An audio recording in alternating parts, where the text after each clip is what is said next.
Hello，我是 Erin，又来到我们的玫瑰花园的工作了。玫瑰花园工作无法穿得太漂亮，也没办法去拍个唯美的影片。等一下让我们来变个身吧。这样子的打扮才是花园工作上的衣裳，才避免说衣服被一些玫瑰刺所割破。朋友想要了解说我冬季玫瑰是怎么样下肥的呢？等一下我简单的介绍一下我个人上的用法。我个人上是做一些很多的混合，本身是有玫瑰的一些肥料，还有就是含有磷的成分，阿布拉卡斯、油波，最重要的话就是加一点点的鸡粪。其实它很便宜，但是作用也是蛮好的。其实每个人的使用的方式，还有使用的肥料都是不一样的，但是我的方式你也可以做一些参考。冬季的话，我都是使用固体的肥料，而且春天花开的时候，我会加强这个易肥。加强易肥的话，它花开的时候，玫瑰也会持续着它的体力，而且花开也是会持续着漂亮。接下来我们来看一下我是怎么做一个调配的呢？还有一些分配的方式。那我们倒下鸡蛋、玫瑰的肥料，还有磷。磷的成分可以加强那些玫瑰的花色，这是油果。肥料一定是要搅拌的均匀才行。玫瑰作业就是这样子，下肥料的话不要下得太重，宁愿慢慢的来。这是我搅拌后的一个状态在。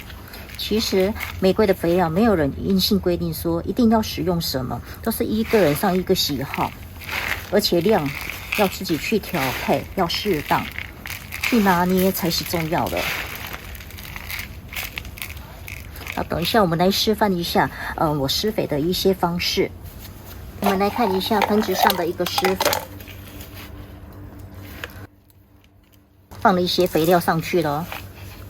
接下来这已经放了肥料了，旁边我们再来挖一些洞。深度的话要恰当。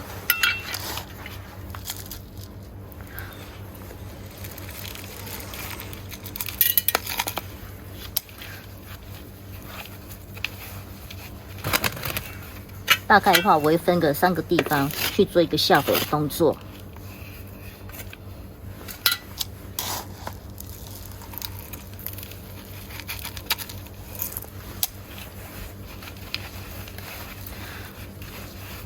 就是这样子，分3个地方，挖3个地方，取一些肥料，大概量化不要太多。而且下完肥之后的话，最后我的动作就是会在地面上撒一些害虫的一些防治的药。关于地质方面，我也是在旁边会挖一些洞。这个盆都已经定根了，它没办法去拿起来，所以大概的话挖一些洞。你看玫瑰的根都已经好紧了，定根好紧了，取这样子的量去做一个撒的动作，而且要分好几个地方，至少我也是会分个3个地方去做一个下肥的动作。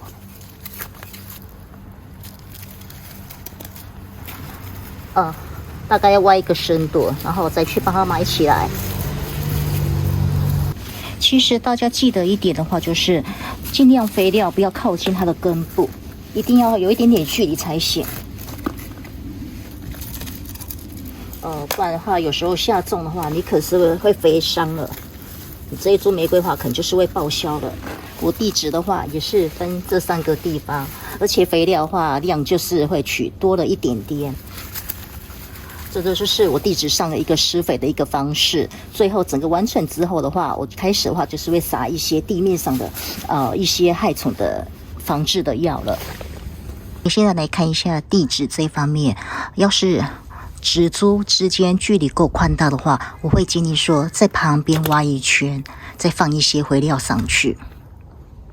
在日本的话，我使用的话就是这一种的防治害虫的药。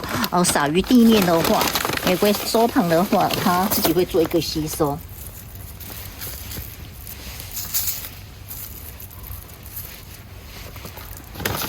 大概量也是抓取这样子，不要太多。赌盆子之下很容易看到满根，可以把这些根去掉、丢掉，然后再下个肥，再添加一些土就可以了。细根都去掉咯，因为我从来没换盆的。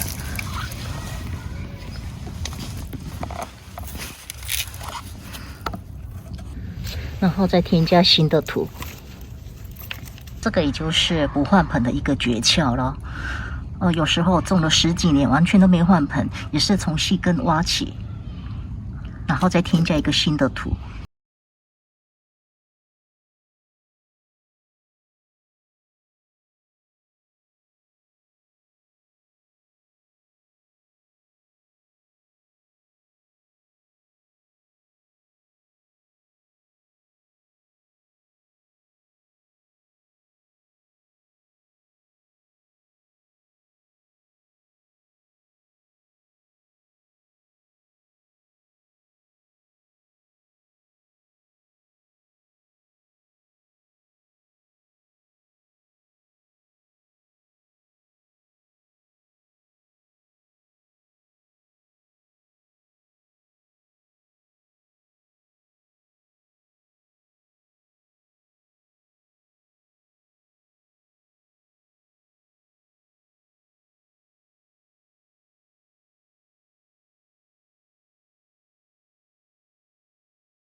谢谢很多朋友对 Erin 的关注与喜爱。